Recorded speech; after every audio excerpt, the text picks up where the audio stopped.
नमस्कार, down the memory lane program के नए एपिसोड में आप सभी का स्वागत है।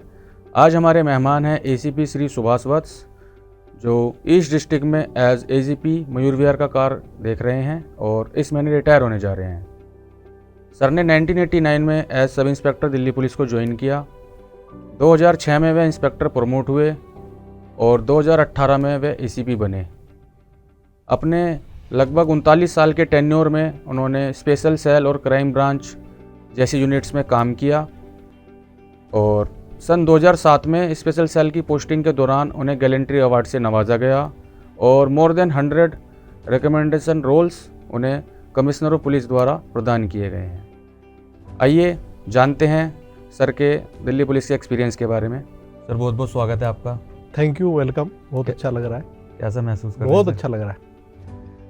सर आप बताएं कि आप कहाँ से बिलोंग करते हैं और किस चीज़ ने आपको दिल्ली पुलिस में आने के लिए प्रेरित किया? रूरल बैकग्राउंड है मेरा, गाँव बागपत डिस्ट्रिक्ट में आता है और Delhi police was not my choice, rather it was my destiny and I enjoyed this destiny well. Sir अगर एक वाक्य एक शब्द में आपको अपनी सेवा के वर्षों का वर्णन करना हो, अपने लगभग 39 साल से ज़्यादा की नौकरी को समअप करना हो, तो आप किस तरह से करेंगे? मैं दिल्ली पुलिस में एज ए सिपाही कांस्टेबल ज्वाइन हुआ था। दिल्ली पुलिस में thereafter I have selected as sub inspector and summing up as ACP I enjoyed this job well. बहुत अच्छा रहा। सर समय के साथ पुलिस व्यवस्था किस तरह के बदलाव आपने देखे हैं, किस तरह से आप उनको वर्णन करना चाहेंगे? जब मैं ज्वाइन हुआ दिल्ली पुलिस में, टोटल 6 ज़िले थे दिल्ली पुलिस में। आज की डेट में 15 डिस्ट्रिक्ट्स हैं। न्यूमरस बहुत ज़्यादा यूनिट्स बन गई हैं। तब इतना नहीं था। तब पुलिस जो थी मैनुअल मोड में थी। आज की पुलिस हाईटेक मोड में है। तब क्रिमिनल्स को पकड़ना पुलिस के लिए इतना आसान नहीं था। अब क्रिमिनल भाग नहीं सकता, पुलिस से बच नहीं सकता है। तब उतने पढ़े लिखे बच्चे भी नहीं आते थे। अब हाईटेक बच्चे आ रहे हैं, बीटेक, एमबीए, बहुत पढ़े लिखे बच्चे आ रहे हैं, बहुत लेबोरियस भी आ रहे हैं बच्चे। पुलिस बहुत एडवांस हो गई है और पुलिस ने अपने आप को सोसाइटी के साथ कोप अप किया है और ऑलवेज इम्प्रूवमेंट की गुंजाइश तो हर जगह रहती है, बट फिर भी बहुत अच्छा इम्प्रूवमेंट पुलिस ने किया है। सर आपने ज़्यादातर समय सर स्पेशल सेल और क्राइम में बिताया है, ऑपरेशनल फील्ड में आप हिस्सा रहे हैं। मैं जानना चाहता हूं सर आप कोई इंटरेस्टिंग केस 1 या 2 जिसका आप हिस्सा रहे हो और आपने बहुत ज़्यादा एफर्ट्स लगाए हों, आप हमसे शेयर करना चाहें?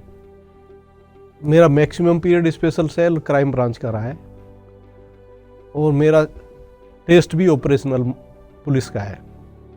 बहुत हमने टेररिस्ट एनकाउंटर्स में मैं शामिल रहा हूँ। बहुत टेररिस्ट पकड़े हम लोगों ने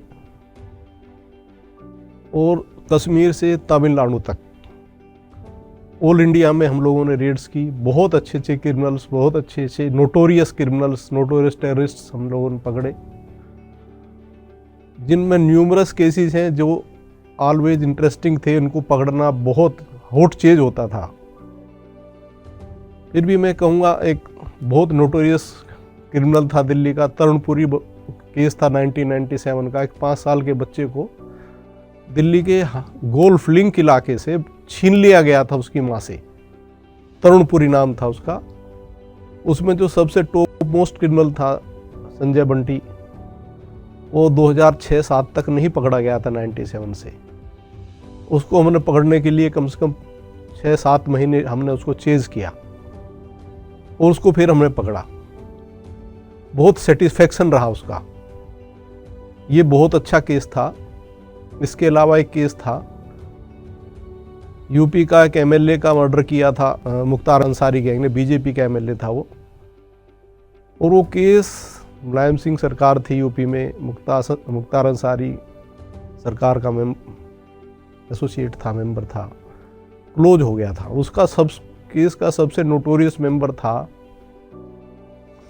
संजीव महेश्वरी एलियस जीवा, जिसने यूपी के पहले एमएलए ब्रह्मदत्त द्विवेदी का भी मर्डर किया था। उसमें उसको उम्र कैद हो रखी थी। केस क्लोज हो गया था, बड़ा चैलेंजिंग टास्क था। यूपी की पुलिस ने उस पर रिवार्ड घोषित किया था। हम लोगों ने उसको पकड़ने में 1 साल लिया पूरा। ऐसे ऐसे केसेस थे जिन पर फिल्म बन सकती है। बहुत होट चेज किया, पकड़ा, सेटिस्फेक्शन हुआ। ऑफिसर्स ने भी बहुत रिकमेंडेशंस दिया मेरे को और मेरी टीम को। मैं उस वक्त शहीद इंस्पेक्टर मोहन चंद शर्मा जी की टीम का पार्ट था। देर आफ्टर 2007-06 में मेरी अलग टीम बनी। 2014 तक मैंने अलग टीम चलाई। हम लोगों ने न्यूमरस इलीगल वेपन सप्लायर्स जो मुंगेर से आते थे, उनकी शुरुआत हमने की। देर आफ्टर उसके बाद जो सिकलीगर लोग थे जो मध्य प्रदेश में वेपन्स बनाते थे, सिकलीगर वो थे जो खालसा आर्मी के लिए वेपन बनाते थे। महाराजा रणजीत सिंह की आर्मी की सिकिल से मतलब होता है हंसिया, हंसिया होता है तलवार, वो वेपन बनाते थे। बाद में उन्होंने मध्य प्रदेश में सेटल हो गए। धार और खरगोन डिस्ट्रिक्ट है, कई डिस्ट्रिक्ट्स में है वो, वहाँ से वेपन बना के दिल्ली में सप्लाई होते थे, यूपी वेस्ट में सप्लाई होते थे। हम लोगों ने बहुत वेपन पकड़े। सबसे ज़्यादा जो टोटल है वेपन का, पिस्टल का 107 पिस्टल पकड़ी हम लोगों ने। इससे ज़्यादा पिस्टल किसी एक केस में आज तक नहीं पकड़ी गई जो मैं नहीं पकड़ी, मैंने और मेरी टीम ने पकड़ी थी। सर मैं बात करूं अगर पब्लिक और पुलिस रिलेशंस की, तो इन रिलेशंस में किस हद तक सुधार आया है? सोशल मीडिया आने के बाद बहुत अच्छा पुलिस और पब्लिक इंटरेक्शन है। और हालांकि always there is scope for improvement. बहुत अच्छा इंटरेक्शन हो रहा है और भी इम्प्रूवमेंट किया जा सकता है हमारी पुलिस को, क्योंकि अब तो पढ़े लिखे लोग आ गए और पुलिस से अच्छा उनका व्यवहार है। और इम्प्रूव किया जा सकता है। अच्छा व्यवहार है, बहुत अच्छा हो रहा है। सर अपनी सेवा के दौरान आपने अपने पर्सनल और प्रोफेशनल लाइफ के बीच में किस तरह से बैलेंस बनाए रखा? क्योंकि पुलिस वर्क मेरा पैशन था। मेरी फैमिली भी मेरे काम से सेटिस्फाई थी। मेरे बच्चे भी वेल एजुकेटेड हैं, पढ़े लिखे हैं। उन्होंने कभी मेरी कमी महसूस नहीं की। और उसके बाद भी क्योंकि ऑपरेशनल पीरियड रहा, उसमें कभी ऐसा नहीं महसूस हुआ कि भाई मैं अपने बच्चों को तरफ ना देख पाया हूँ। मेरे बच्चे अच्छे स्कूलों में पढ़े, उनको अच्छा पढ़ाया हमने। They are well settled, they are well satisfied. Sir आप इस महीने रिटायर होने जा रहे हैं। आफ्टर रिटायरमेंट सर क्या प्लानिंग्स कर रखी हैं आपने? मेरा हॉबी है पढ़ना, मेरा पैशन है पढ़ना। I read books of literature, history and religion. I have numerous books. I have a good library at my home. I will continue. This is my hobby. I also done my LLB from Delhi University. I will also do my consultation with to the society. Sir जो हमारी आने वाली पीढ़ी young trainees हैं जो field में आने वाले हैं, उनके लिए आप क्या संदेश देना चाहेंगे? I will advise them to have passion for the police service. We are paid social workers. People serve the society without any payment. It should be our passion to serve the society with passion, with dignity, and with loyalty to the society, so that they should get opportunity to uplift themselves and involve themselves in the society. इसी के साथ sir आज का episode समाप्त करते हैं। आप हमारे शो में आए, अपना कीमती वक्त यहाँ पे दिया, आपका बहुत बहुत शुक्रिया। हम आपके आफ्टर रिटायरमेंट लाइफ के लिए आपको बहुत बहुत शुभकामनाएं देते हैं। Thank you, thank you, thank you. जय हिंद।